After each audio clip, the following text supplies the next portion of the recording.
अब हम यहाँ बात करते हैं कि हमें क्वेश्चन नंबर 6 में क्या क्या दिया है। सेट ए है, सेट बी है, सी है, डी है, और क्या क्या निकालना है तो देखते जाइए। सबसे पहले हमें फाइंड करना है ए इंटरसेक्शन बी।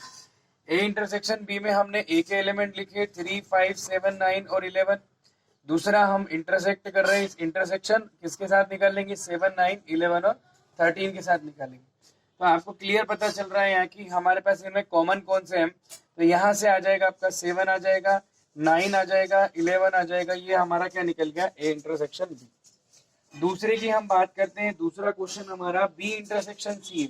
तो बी इंटरसेक्शन सी में कैसे निकालेंगे, पहले बी के एलिमेंट 7, 9, 11, 13, ये तो हो गया बी। इंटरसेक्शन सी, सी की बात करते हैं तो 11, 13 और कौन आ जाएगा 15। इन दोनों में कॉमन कौन है, तो इन दोनों में कॉमन है आपका 11 और 13, ये आ जाएगा। थर्ड की बात करते हैं अपन, थर्ड में थर्ड हो गया हमारा ए इंटरसेक्शन इंटरसेक्शन सी, और इंटरसेक्शन और कौन हो गया, डी हो गया। तो हम बात कर रहे हैं सबसे पहले ए इंटरसेक्शन सी निकाल लेते हैं।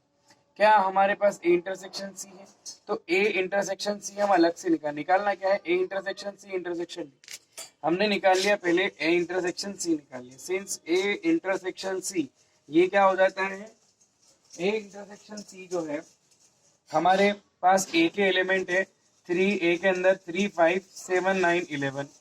और हम बात करते हैं इंटरसेक्शन सी की, सी में हो गया 7, 9, 11, सॉरी सी की बात करते हैं 11, 13 और हो जाता है 15।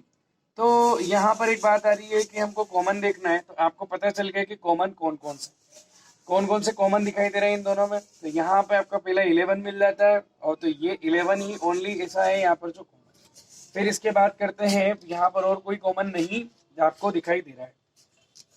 हमें निकालना था A intersection C intersection D. तो नाउ हम लिखेंगे ए इंटरसेक्शन, इसके बाद हम यहाँ लिख लेते हैं, हमारे पास स्पेस यहाँ है, A intersection C intersection D is equal to सबसे पहले ए इंटरसेक्शन सी, जिसमें हमारे पास आ गया है सेट, यहाँ पर आ गया 11 और इसमें एलिमेंट 11 है। और इंटरसेक्शन इसका डी के साथ निकालेंगे, डी है आपका 15, 17, ये हो गया 15, 17, ठीक है। तो यहाँ पर अपन बात करते हैं कि ए आपके पास इन दोनों में कुछ भी कॉमन नहीं है, यानी कि ये क्या हो जाएगा आपका 5 हो जाएगा। तो इस तरीके से बेसिक क्वेश्चन थे 3 क्वेश्चन। इसके आगे आपको होमवर्क में करने हैं छोटे छोटे question. Question number 4, question number 5, question number 6 में आपको यहाँ से सॉल्व करता हूँ। क्वेश्चन नंबर 6 में हम देखते हैं क्वेश्चन नंबर 6 क्या होगा। अभी हमारे पास क्वेश्चन नंबर 6 का 6 है, A intersection B union C. पहले हम फाइंड कर लेते बी यूनियन सी। तो बी आपका आ गया 7, 9, 11, 13, और यूनियन आपका आ गया सी 11, 13 और ये आ जाएगा आपका 15। इनका यूनियन फाइंड करेंगे, कॉमन कौन है इसमें, 11 है, 13 है और कोई कॉमन नहीं, 2 एलिमेंट कॉमन आ गए। ए इंटरसेक्शन हमारा हो जाएगा बी यूनियन सी। हम बात करते हैं what is a. A contains the 3, 5, 7, 9 and 11 and intersection B union C is 11 and 13। that is इसका हम इंटरसेक्शन निकाल रहे तो हमारे पास ओनली द एलिमेंट आएगा, वो कौन सा हो जाएगा, एक सेट जिसके अंदर एलिमेंट 11 आएगा। ये हमारा निकल गया A intersection B union C निकल गया। इसके बाद मैं आपको समझा देता हूँ क्वेश्चन नंबर 9। बाकी सिमिलर क्वेश्चन है, तो आपको करने हैं इसमें ए इंटरसेक्शन बी और इंटरसेक्शन क्या आ जाएगा बी और यूनियन सी आपको इसमें कैलकुलेट करना है। तो आप फर्स्ट क्या करेंगे, आप ए इंटरसेक्शन बी कैलकुलेट करेंगे एंड देन क्या करेंगे, बी यूनियन सी कैलकुलेट करेंगे और दोनों का क्या निकाल लेंगे, इंटरसेक्शन निकाल देंगे। आप अच्छी तरीके से जानते हैं कि यूनियन और इंटरसेक्शन में कैसे क्वेश्चन सॉल्व हो रहे हैं। इस तरीके से आपको क्वेश्चन नंबर 3 तक आपको एनसीईआरटी के जो एक्सरसाइज है 1.4 का आपको क्वेश्चन नंबर 6 ऐसा सॉल्व करना है। अब हम देखते हैं क्वेश्चन नंबर यहाँ पर 7 की बात करते हैं। जब क्वेश्चन नंबर हमारे पास दिखेगा आप 7,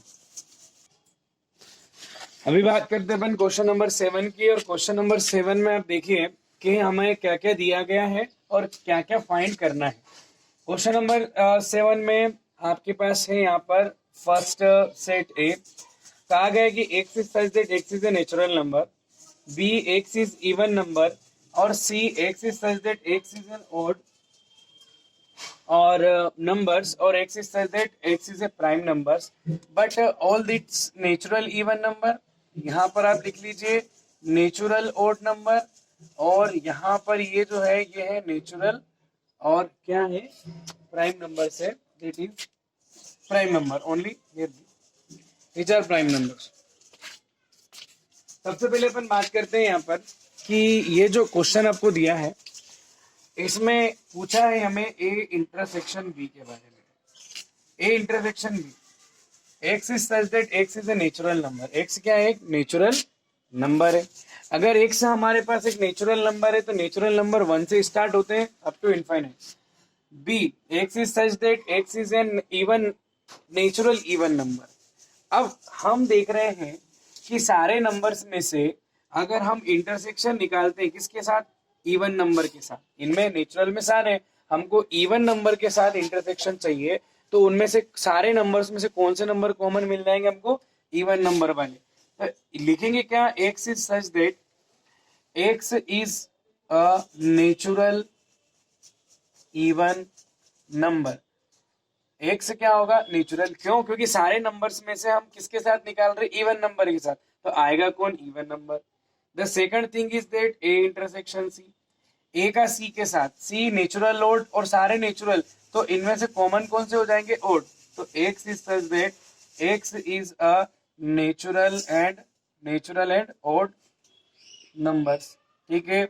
इन द थर्ड की बात हम करेंगे। थर्ड क्या है? तो एक्स इज सच दैट, हम third question A intersection D, तो ए और डी में से कौन से नंबर हमारे पास आ जाएंगे? प्राइम।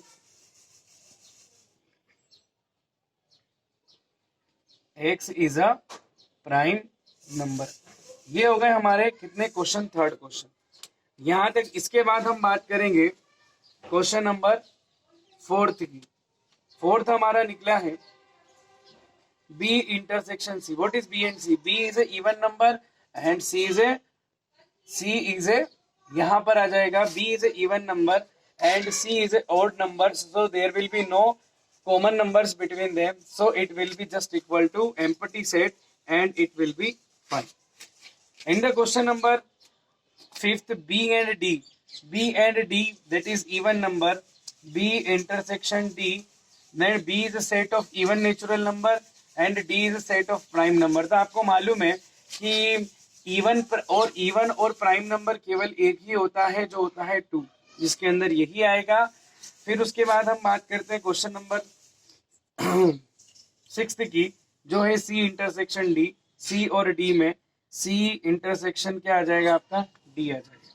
तो हम यहाँ बात करते हैं C. What is C? C is A, C x is such that x is a natural odd numbers and it is x is such that x is a prime number. ये natural odd number का set है और यहाँ पर आ जाएगा आपका x is such that x is a prime number. तो लीस्ट प्राइम नंबर तो होता है 2, है ना। इसके पहले 1 को हम प्राइम नंबर नहीं काउंट करते हैं, तो उससे बड़ा जो भी होगा, तो ये क्या आ जाएगा? X is such that x is, and दोनों की हम बात करते हैं यहाँ पर,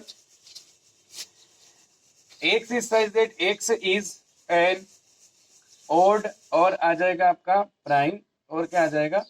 नंबर।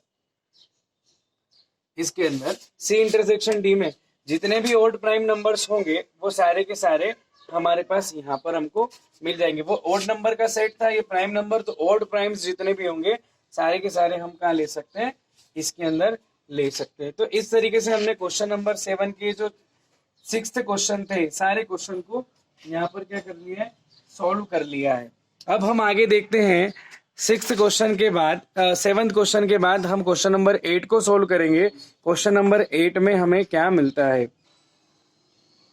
हम बात करते हैं यहाँ पर क्वेश्चन नंबर 8। हमारे पास क्वेश्चन नंबर 8 में बहुत सारे क्वेश्चन है। उसमें पूछा है कि इन दोनों सेट में से, इन जितने भी हमारे पास क्वेश्चन है उनमें से दोनों सेट, तो दोनों सेट कौन से ऐसे पेयर्स हैं यहाँ पर जिनमें ये दोनों डिसजॉइंट सेट्स होंगे। डिसजॉइंट सेट्स में बता देता हूँ आपको क्या होता है कि दो सेट का अगर इंटरसेक्शन अगर क्या हो? 5 हो, यानी कि दोनों में कोई एलिमेंट कॉमन नहीं हो, तो ऐसे सेट्स को हम क्या बोलते हैं? डिसजॉइंट सेट बोलते हैं। तो इसके लिए क्या करेंगे? हम इंटरसेक्शन भी निकालेंगे, अगर वो 5 आ गया तो डिसजॉइंट सेट नहीं होंगे। लेट हम बात कर लेते हैं a इक्वल टू हमने यहाँ मान लिया 1 2 3 4 एक set and b equal to हमने मान लिया यहाँ पर एक दूसरा सेट है x is such that x is the natural number and x is equal to 4 and equal to 6। तो हम मान लेते हैं इसमें 4 से स्टार्ट होगा 5 और 6। a इंटरसेक्शन b हम यहाँ निकालते हैं। तो a इंटरसेक्शन b जो होगा हमारा वो होगा यहाँ पर देखा जाए तो हम इसमें से कॉमन क्या ले सकते हैं, कॉमन एलिमेंट है 4। तो इसका मतलब ये है कि हियर यहाँ लिख सकते हैं a intersection b is not equal to 5, therefore both the sets are not disjoint set। ये दोनों सेट्स डिसजॉइंट सेट्स नहीं हो सकते। तो इसी तरीके से आपको क्वेश्चन नंबर 8 को सॉल्व करना है। हम आज के लिए हम यहाँ तक, और ज्यादा से ज्यादा आप क्वेश्चन आंसर को सॉल्व करिए और इस चैनल को सब्सक्राइब कर दीजिए और लाइक करिए ताकि मुझे पता चल सके कि कितना एफर्टली आपको ये लेक्चर जो है वो समझ में आ रहा है। Thank you.